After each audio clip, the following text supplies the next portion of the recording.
2020년 9월 셋째 주 오늘은 지난 한 주간 호주에서 가장 이슈가 됐던 뉴스를 소개해드리도록 하겠습니다. MKR 시드니입니다.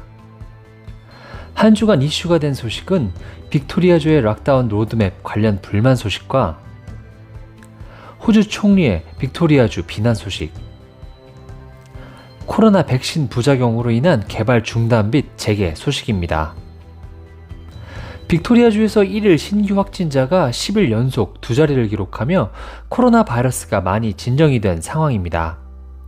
특히 토요일 37명을 기록했는데 지난 8월 5일 725명에 비해서 숫자가 많이 감소한 수치이고 6월 25일 이후 최저치입니다. 이런 흐름 때문에 오늘부터 멜번 지역 봉쇄 4단계 조치가 완화가 됐는데요.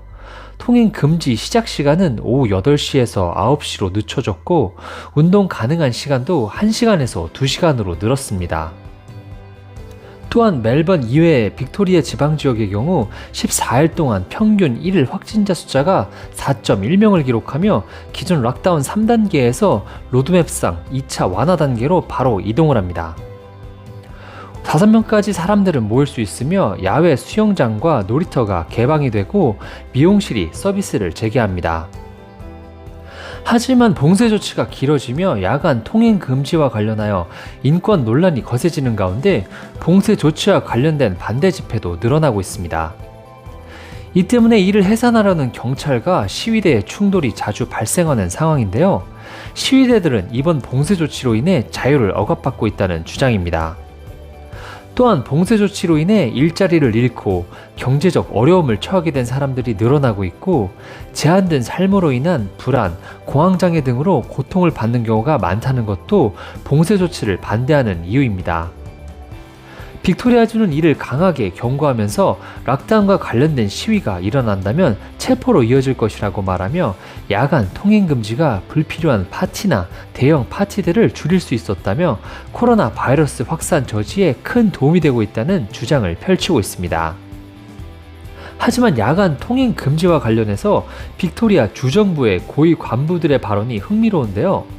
수석 의료관은 자신의 권고사항이 아니었다고 말을 했고 경찰청장도 이런 사항을 요청한 적이 없다고 말했습니다. 이번 멜번 4단계 봉쇄조치 2주 연장과 코로나로 인한 봉쇄조치 로드맵 발표와 관련 길어지는 봉쇄조치 때문에 해당 지역 사업체들을 중심으로 경제 상황이 절망적이라고 불만을 표현하고 있고 모리슨 총리도 봉쇄조치를 강하게 비판했습니다. 이 로드맵을 시드니가 따른다면 시드니도 야간 통행 금지를 해야 한다고 이야기하며 시드니는 이렇게 하지 않아도 발병에 대처할 수 있는 훌륭한 접촉자 추적 시스템을 갖추고 있다고 이야기했습니다. 따라서 빅토리아주는 이런 봉쇄 조치보다는 접촉자 추적 시스템을 강화하는 것이 더 중요하다고 주장을 했는데요. 이와 관련 빅토리아 주정부는 그동안 봉쇄 조치가 큰 효과를 보이고 있고 계속해서 안정적인 수치를 유지한다면 앞으로 예정이 된 각 봉쇄 단계의 날짜도 앞당겨질 수 있다고 말했습니다. 호주 정부는 17억 달러 규모의 코로나 백신 관련 계약을 체결하며 전 국민에게 2021년에 무료 백신 접종을 준비 중에 있는데요. 가장 개발에 성공적이었던 옥스퍼드 대학과 아스트라제네카와 3,300만 명분의 백신 공급 계약을 체결한 바 있고 퀸즐랜드 대학교 CSL의 백신 5,100만 개를 생산 준비 중에 있습니다. 이 중 옥스퍼드 대학교와 아스트라제네카사의 백신은 세계 60여 개국 나라 18,000명 이상이 참가한 3차 임상 실험 중이었는데요. 이들 중 한 명이 심각한 신경학적 부작용이 발견이 되어 개발이 일시적으로 전면 중단됐었습니다. 이 때문에 2021년 초로 예상했던 백신 개발이 늦어지는 것이 아니냐는 우려가 커졌었는데요. 이와 관련해 호주 정부는 해당 과정은 흔히 일어나는 일반적인 상황에 불과하고 백신 개발에 걸림돌이 되는 것은 아니라고 말했습니다. 도널드 트럼프 대통령이 11월 대선을 앞두고 표를 얻기 위해 규제 당국의 백신 승인을 압박할 것이라는 우려 섞인 관측이 나오고 있는 가운데 코로나 백신을 개발하는 개발사들이 모여 윤리적으로나 과학적으로 백신 개발 과정의 온전성을 유지하기를 서명했는데요. 부작용으로 인한 개발 중단 상황은 오히려 백신 개발이 투명하고 안정성 있게 진행되는 것을 보이는 사례라고 말했습니다. 다행히 해당 부작용에 대한 검토 작업이 마무리됐고 지난 토요일 영국의 감독기관이 해당 백신 개발은 안전하다는 허가를 내준 뒤 개발을 재개하였습니다.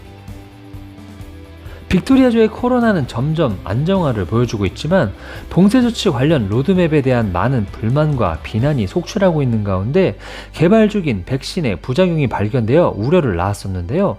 다행히 다시 안정성 허가를 받고 개발을 시작하며 다시 백신 개발에 속도를 냈던 한 주였습니다.